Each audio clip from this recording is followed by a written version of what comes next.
Hello students, मैं doctor बीना पुरोहित। आज का हमारा टॉपिक है स्पेशल टाइप ऑफ क्रोमोसोम्स, जिसमें आज हम पढ़ेंगे सुपरन्यूमेरी, एक्सेसरी या बी क्रोमोसोम। कुछ स्पीशीज़ के अंदर नॉर्मल सोमेटिक क्रोमोसोम के अलावा एक एक्स्ट्रा क्रोमोसोम्स भी पाए जाते हैं। उन क्रोमोसोम्स को हम कहते हैं एक्सेसरी, सुपरन्यूमेरी या बी क्रोमोसोम्स। बी क्रोमोसोम्स को सबसे पहले मेज़ में ऑब्ज़र्व किया था लॉन्गले और रैंडोल्फ ने। अब बी क्रोमोसोम्स को एंजियोस्पर्म्स की 42 फैमिलीज़ में देखा गया है, जो इसके अंदर 163 जेनरा और 475 स्पीशीज़ में भी नोटिस किया गया है। बी क्रोमोसोम्स जो रहते हैं वे नॉर्मल क्रोमोसोम्स से छोटे होते हैं, लेकिन कुछ स्पीशीज़ जैसे शियारा में वे बड़े भी दिखाई देते हैं। सबसे इम्पॉर्टेंट फीचर है क्रोमोसोम्स का कि यह जो है सेम स्पीशीज़ के अंदर इनका नंबर वेरी कर सकता है। ज़्यादातर स्पीशीज़ में जो है बी क्रोमोसोम्स हेट्रोक्रोमेटिक रहता है, लेकिन कुछ स्पीशीज़ के अंदर ये जो है यह पूर्ण रूपेण यूक्रोमेटिक होता है, जैसे कि Tradescantia. History of B chromosome. E.B. Wilson ने इनको सबसे पहले footed plant bug that is Metapodius में डिस्कवर किया था। 1920 में इनको राय प्लांट में डिस्कवर किया गया। गॉटो ने इनको डिफ़ाइन किया कि ये पूर्ण रूपेण सुपरन्यूमेरी है नेचर में। क्वाडा ने इनको मेज़ में रिपोर्ट किया और रैंडोल्फ ने इनको नाम दिया बी क्रोमोसोम्स। बी क्रोमोसोम्स और सुपरन्यूमेरी क्रोमोसोम्स को एक्सेसरी, एबरेंट और रीडंडेंट क्रोमोसोम्स भी कहते हैं। ये क्रोमोसोम्स वह हैं जो नॉर्मल क्रोमोसोम्स के अलावा एक्स्ट्रा कॉपीज़ में प्रेजेंट होते हैं। यह जो है ये नॉर्मल क्रोमोसोम्स के होमोलोगस नहीं होते और ये असेंशियल भी नहीं होते। यह जो है हेट्रोक्रोमेटिक होते हैं और यह एनिमल्स और फ्लावरिंग प्लांट्स की बहुत सी स्पीशीज़ में पाए जाते हैं, जैसे मेज़, राय, एंड्स और कुछ जैसे grasshoppers. Their increase presence in individual organism produce no marked phenotypic effect.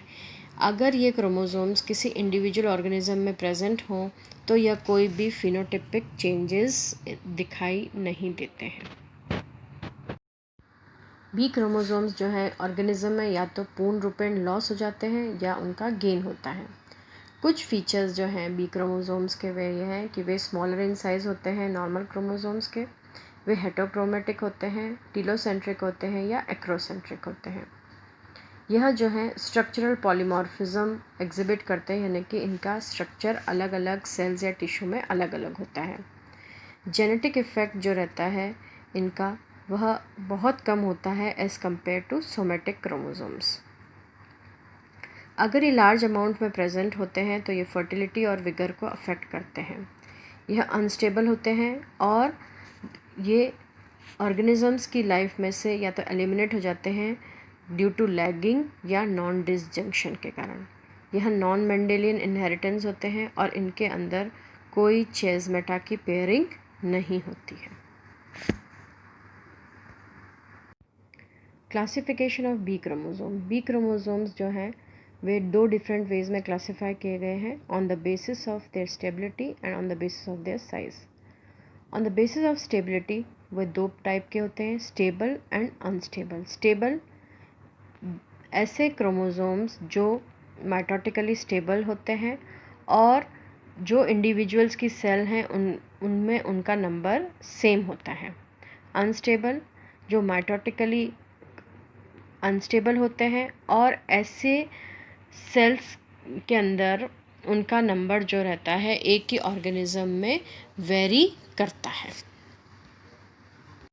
On the basis of size B chromosomes जो हैं वो 4 ग्रुप्स में क्लासीफाई किए गए हैं, standard type, small type, very small type and large type.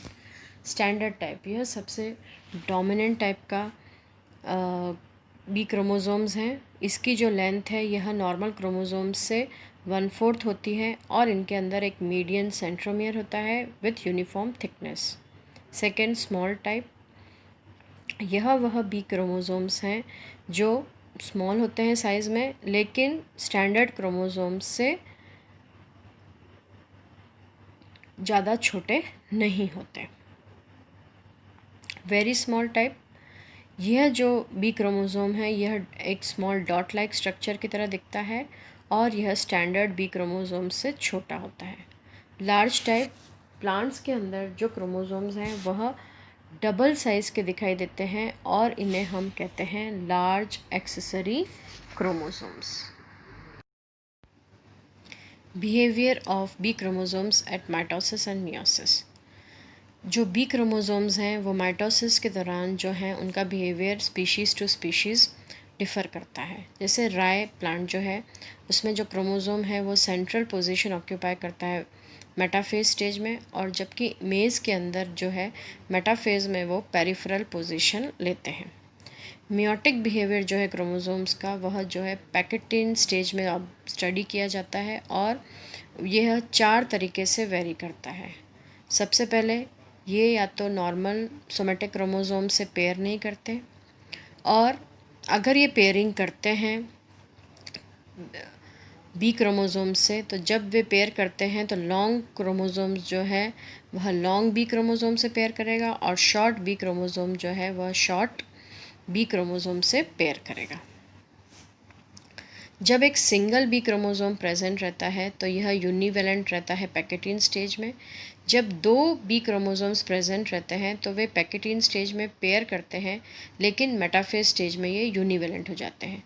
जब बहुत सारे बी क्रोमोसोम्स प्रेजेंट होते हैं, यह ऐसा लगता है कि वहाँ पे खूब सारे इकट्ठे हो गए या उनकी डंपिंग हो गई है, लेकिन यह क्रोमोसोम्स भी यूनिवेलेंट रहते हैं डायकाइनेसिस में और मेटाफेज 1 में।